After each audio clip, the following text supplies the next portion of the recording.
Mr. Marwa, the deponent is speaking. Now you are in court presenting. Yes, my client. So if you want to use his words, it will make a difference. So what are you asking the court to do for now? The court should give us more time, Your Lordship. So are you looking for him or you are pursuing him? You know the difference.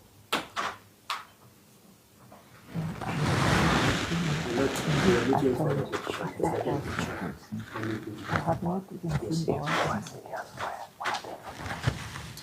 Your Lordship, that is all, Your Lordship.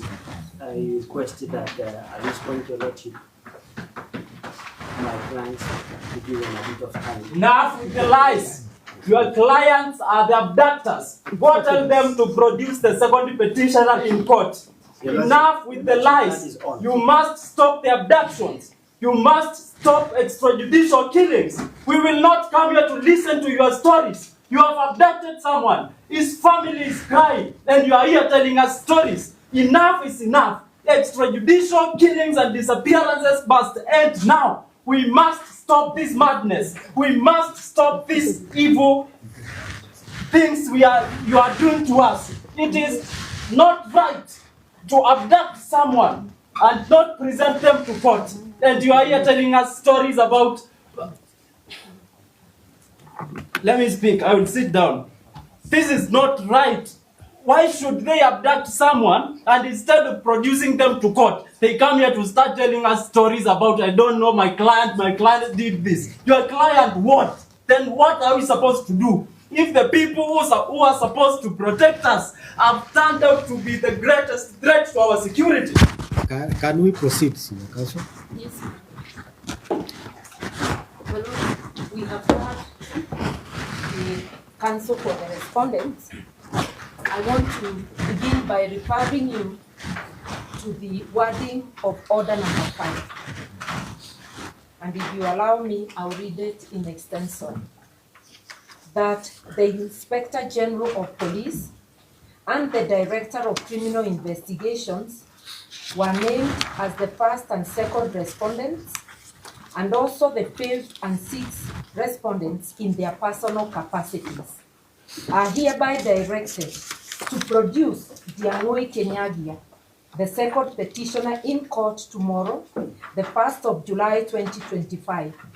In default, the Inspector General of Police and the Director General of Criminal Investigations do attend court to show cause why Ndiangui Kinyagia, the second petitioner, should not be produced in court or released. It is clear, my Lord, that in the absence of Ndiangui Kinyagia being produced in court, the Inspector General of the Police, the first respondent, and the Director of Criminal Investigations, the second respondent, ought to be here before you. Nothing whatsoever has been said about their blatant disobedience of the court order that they do not. And that is in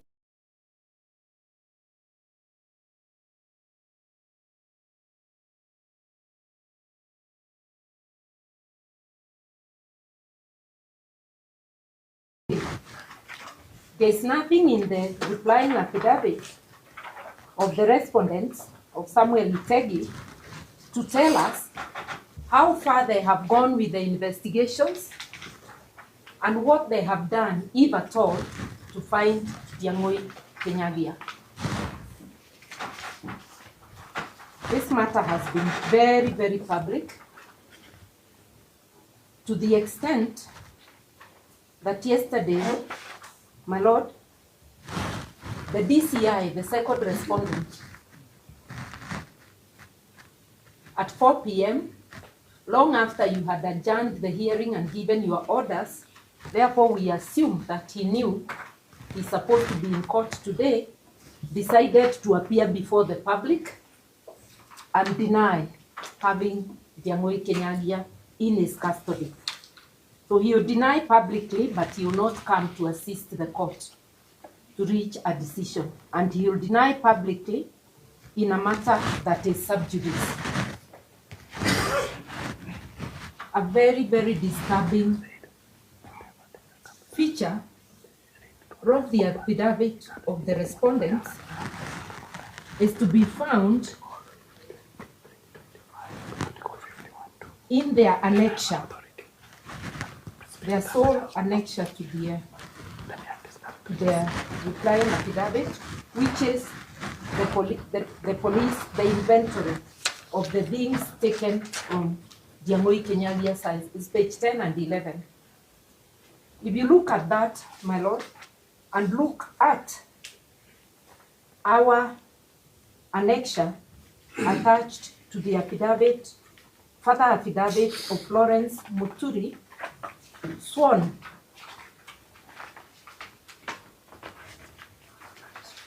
on the 27th day, yesterday, not yesterday, 27th day of June, which was Monday, where we attached as FM1 the inventory taken of items taken from Ndiangui's house. You will, on the face of it, discover that the annexure SI1 of the replying affidavit of the respondents appears to be a forgery.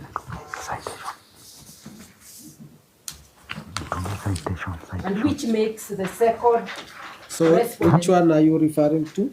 I would request that my lord has both of them. The one attached to the respondent's replying affidavit, the first page, and the one attached to our further affidavit, floor FM1. Ours is in color.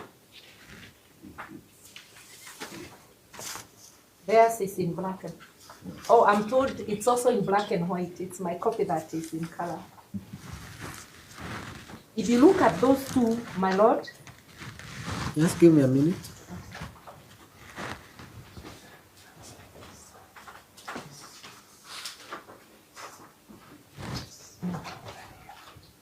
Also, here, house, this one does not have recovered.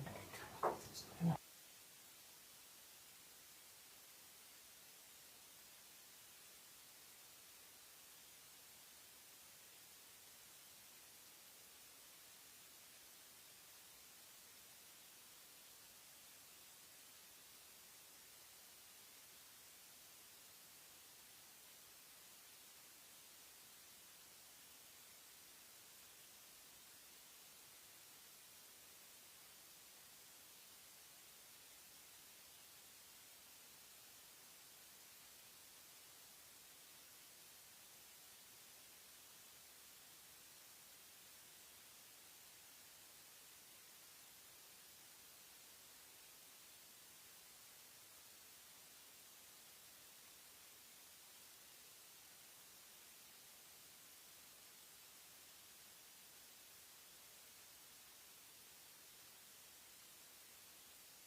(2025) on the petitioner's supporting affidavit is typed, while the 25. I thought you go Yeah. over the respondents. Okay, let me do that. And when you are done, you now come to the petitioner that. so that there It's is. methodical. Yes. Okay. So The differences, we have noticed the several date differences. has 21st. I had June ST 20, yes. to signify 21st, Yes. and the date 2025, 20 is typed, Yes. 25 Yes. is written by hand. Yes. Then it has 6 items. It ends at number 6.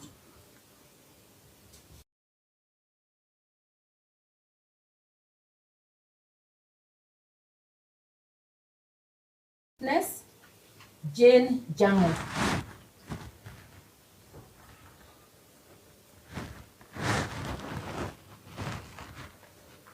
Then when you come to the respondents, not to the respondents, to the applicant. So the you're done. petitioner. You're done with the respondent. I'm done with the respondents. So the differences are the differences are date, date the year. 21st does not have an ST. And the items year- are 6. I'm done. And, I've marked 21st ST. yes, and then the 2025 is typed whole. It's not written by hand. Unlike theirs. I'm on the respondents. Oh, we finished with the respondents. I've now started Yes. with ours. So I'm confirming that I got you right. Yeah, the differences are 21st. ST and 25 written in pen Yes. instead of typing. Okay. Then the items are 6. Are 6. The witness Jane Jane Jango. Jango. Mhm. Yes. Okay. Those are the 3 notable things in that one. Mhm. On the one by the petitioner,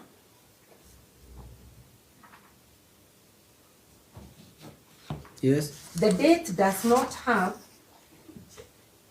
ST. And I've just noticed one more issue, but I'll mention it.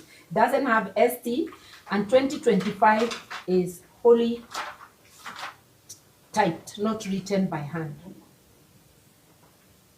And this particular, if you allow me to point a difference I didn't point on the other, No, let's go. all of it, yeah. No, let's go the way you went. Okay, The and then items I you come back. identified. Then you now Come back. highlight the one you think Okay. is outstanding. Inventory of items above the date taken. Mhm. Inventory of items taken. Mhm. It says ceased from inventory of items taken. Stroke ceased. For the purpose of investigations. Yes. Note that one. I'll come back to show a difference somewhere else. Then we go to the items. My lord, this one has 7 items. That is the petitioners. And there is overwriting on the item numbers.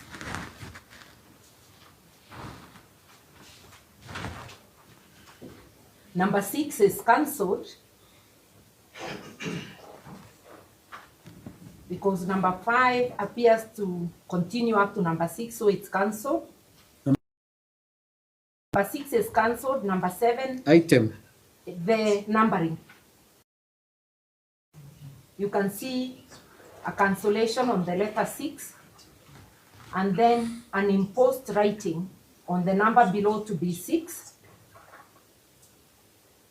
A cancellation below number 6, the imposed number 6, and then an imposed number 7.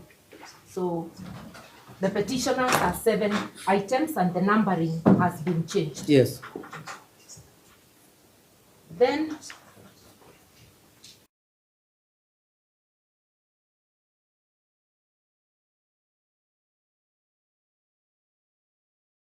witness, it is cut, but it appears, the signature appears to be there.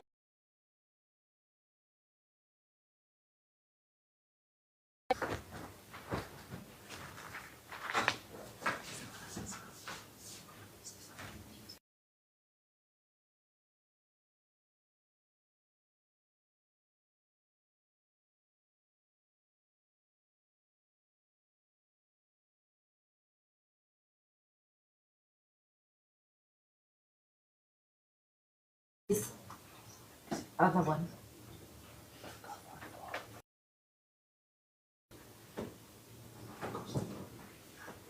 Where is it?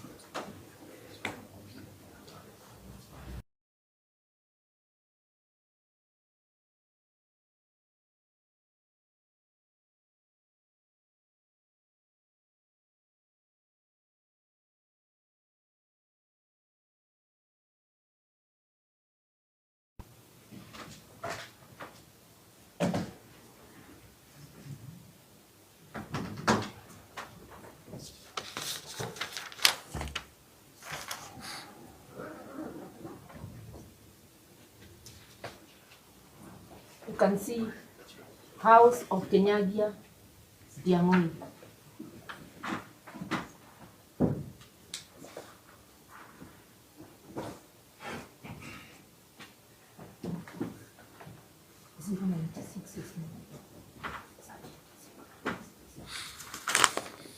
A feature that is also will distinguish the petitioners is the item number 7, which talks of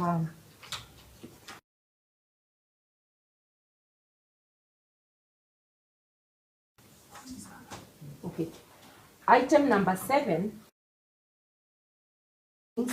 is that on our annexure, the petitioner's annexure,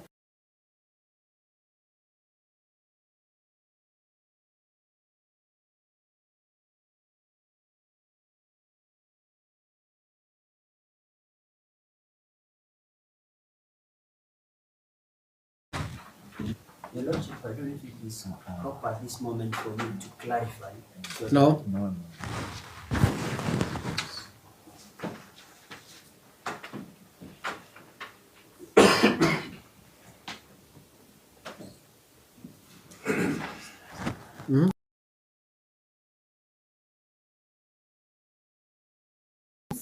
is 2 pages.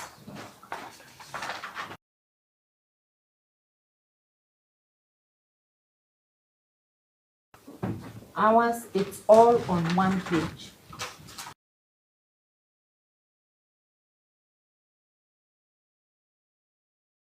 Okay, this is yeah.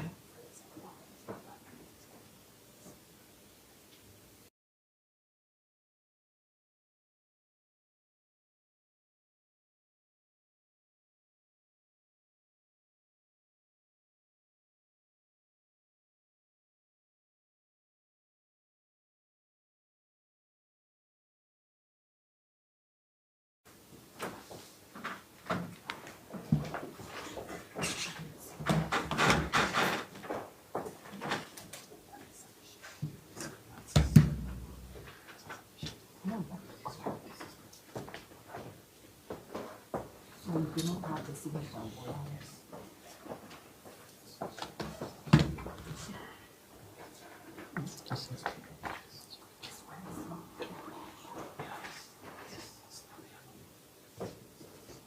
And this is sealed. This is sealed. No, this is sealed. No. No, that's sealed.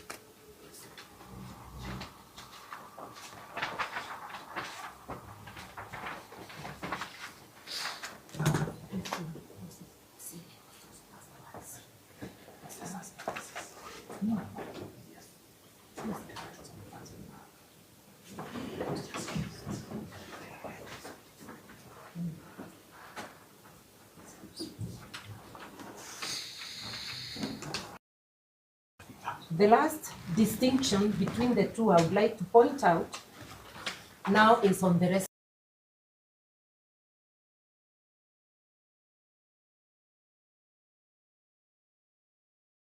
It is inventory of items taken stroke seized from the suspect, seen for the purpose of investigation.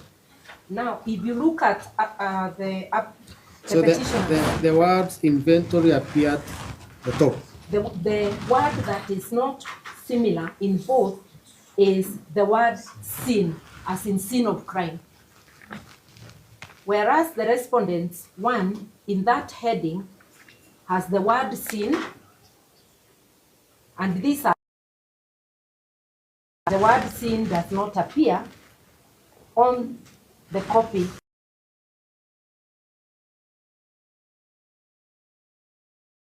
of the petitioners. I'm not a document examiner, but even the writings appear different. So with respect, we suspect that the exhibits annexed to the replying affidavit of the and the Director of Investigations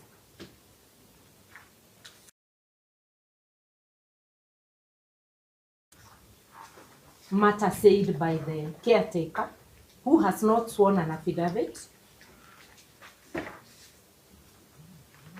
and who appears to have made a general statement, not a statement to the deponent. If you look at paragraph 14 of the respondent's affidavit, it says, the said caretaker informed officers that the second petitioner had left the house earlier in company of another man and two unknown ladies. He doesn't say he has been told by her, which he verily believes to be true. It's a marketplace statement. He said to the officers, this is hearsay, should be expunged, unless if the lady herself swears affidavit and avails herself for cross-examination.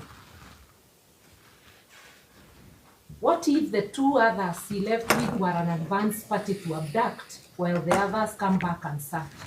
Those are things we can never know. Yes. I sit just down with one proposition. The coincidence of the house being broken into by the police, which they now admit, and my colleagues will be dealing with the illegalities of that, and his disappearance, and the conduct of the DCI and the police generally in this country in matters relating to abduction, leads to the inescapable conclusion that indeed they arrested him and then ransacked his house. I yield to my colleagues.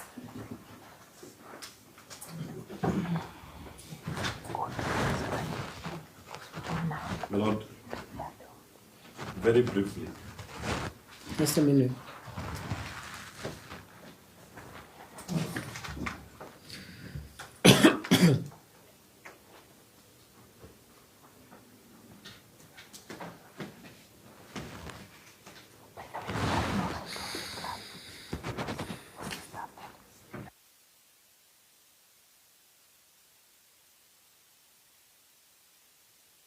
Start from the point that I assume that the respondents recognize that we are in a country operating under the rule of law.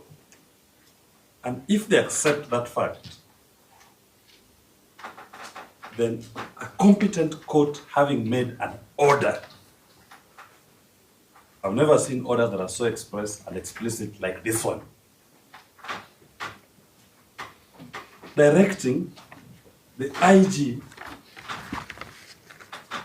Mr. Kanja, and the DCI, Mr. Min, to produce Mr. Ndiangui Kinyagia on the 1st of July 2025 at 11 a.m. That's the first part of that order.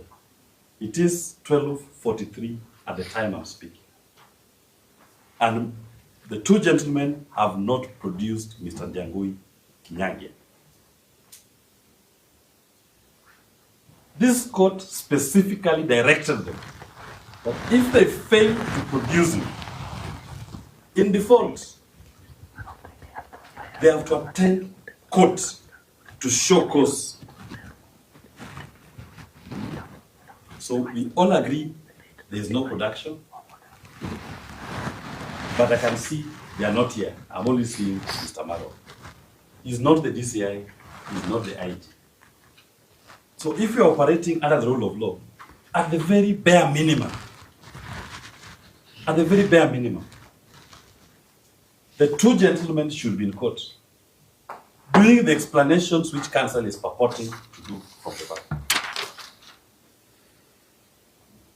Because underlying all this is the liberty and the life of a citizen at stake. We may speak all the English, but there is an individual whose life and liberty is at stake at the end of the day. And that should be the primary concern of all the parties and the law. And in furtherance to that limb, my lord, Mr. Ndiangui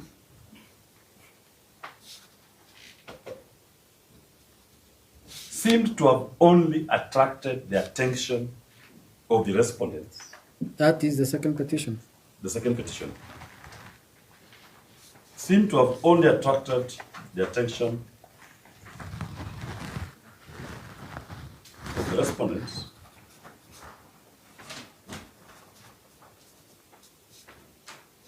on the 18th of June.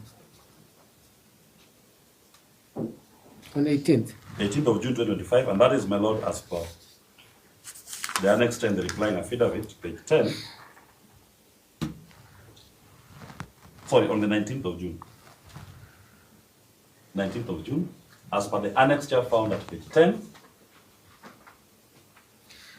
of the replying affidavit, is a letter signed by one Zachary Kariuki, the DCI Operation Support Unit.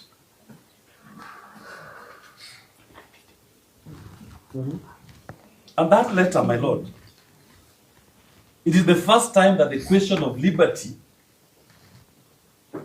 of the second petitioner is being discussed. Before that day, Just a minute. We are referring to page 10 of the replying affidavit of the respondents. that item is It's a letter dated 20th of June. It's a letter from National Police Service, the letterhead, Directorate of Criminal so Investigation. it's addressed to who? It's addressed to the Director General Communications Authority of Kenya. The DCA is addressing the Director General Communications Authority of Kenya to help them trace. The letter is dated? Dated 20th of June 2025.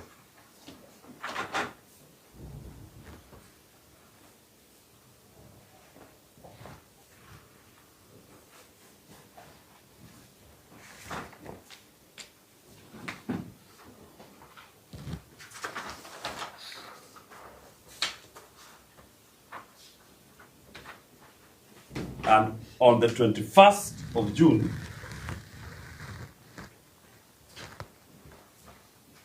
they are its residents, as confirmed by the inventory, the two inventories. So the only person who publicly is known to be interested in the second petitioner are the respondents, no other person. And it is also not in doubt that he disappears on that 21st of June. If it quacks like a duck, if it walks like a duck, it can only be a duck. And in their replying affidavit, they are speaking to recoveries of items in his house, confirming presence in the scene. They are not speaking to investigating or finding this man, the substance of this habeas application.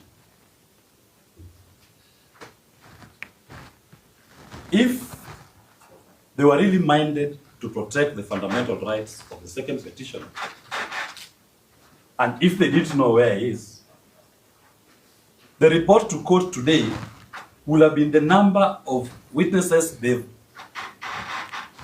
questioned, the track and trace they have deployed, the CCTVs they have seen around the scene, to explain the whereabouts of a Kenyan who they will have said they detained in their custody. But to the extent they are not talking about that, they're only talking about the items they've recovered and a purported expose. We can only conclude they have it. And those are the questions. If the orders of this court issued yesterday were complied with, we will be asking the two gentlemen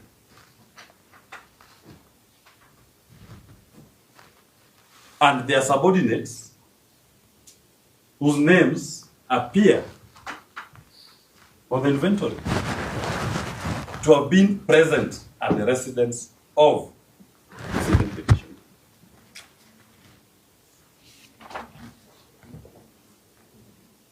Yes. So, my Lord, as I conclude, I will pray that this honorable court, to the extent that we have this order still in force, to give dignity and to assert the authority of the judicial process, proceedings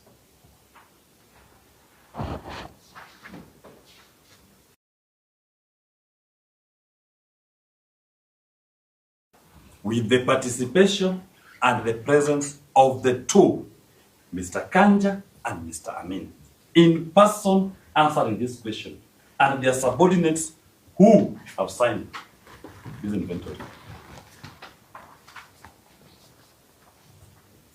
Only one agency in this country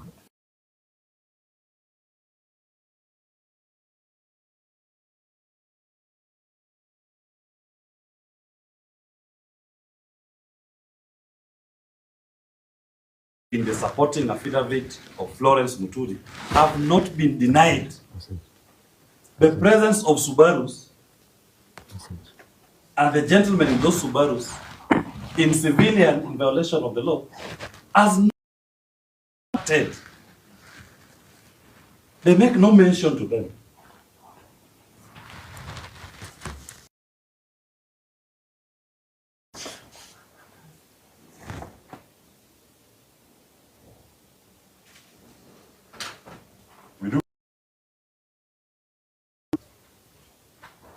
Do give justice to the second petitioner and his family.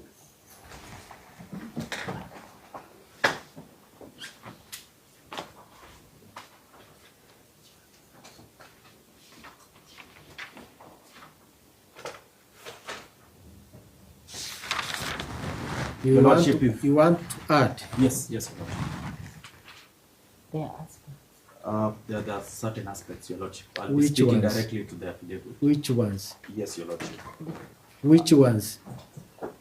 Your Lordship, I'll be sticking to the contents of a supplementary affidavit, the issue of the arrest warrants, and averments by manual for the respondents in terms of their interest with the second respondent. But what has senior counsel done? What has Mr. Willis Otieno done? Your Lordship, if you would indulge me, perhaps you would find that. I will, but I want to find out Yes, Your Lordship. what you are adding.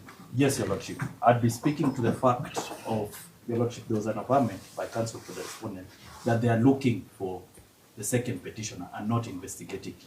I would wish to point out to this honorable But that's what he specific said. paragraphs. But that's what he said. Yes, Your Lordship. I'll be alluding to their replying affidavit where they indicate that he is a person of interest, as well Yes, as they have our- said that. Your Lordship, the averment was that they are looking for it. Your Lordship, there's a difference between a missing person, Your Lordship, and that person being investigated for having committed a crime. That was the distinction. You know, we really have to try and focus on why we are here. You understand the council? Yes, Your Lordship. Yes. Yes, Today was meant to be a very brief day. So just let me know what you want to add. We have read this affidavit, haven't we? Yes, Your Lordship. We have read the inventories, haven't we? Yes, Your Lordship. Yes.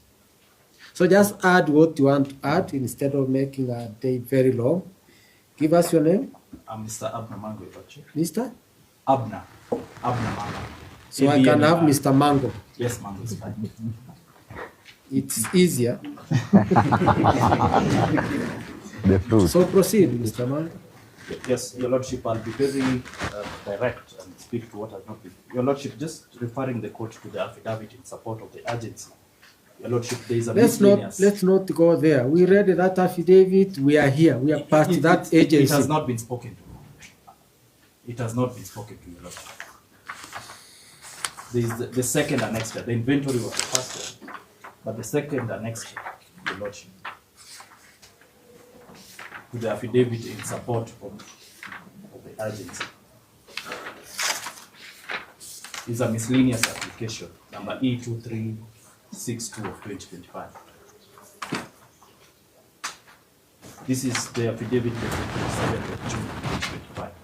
So which affidavit are you looking at? There is an affidavit in support of agency. Your Lordship, just to give you a brief background. I have to be there before you Yes. give me a brief background. I'm taking you to 27. So I'm looking for that document. Very well. Don't be in a hurry.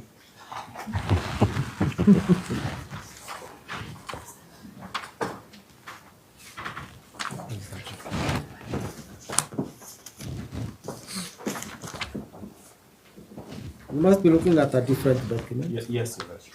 Which document are you looking at? Your Lordship, Give me there's the a title of that document. Yes, there's a certificate of agency filed on 27th of June, and there was a further affidavit in support of the certificate of agency. When here we go by the date, the document Dated is dated. 27th of June 2025.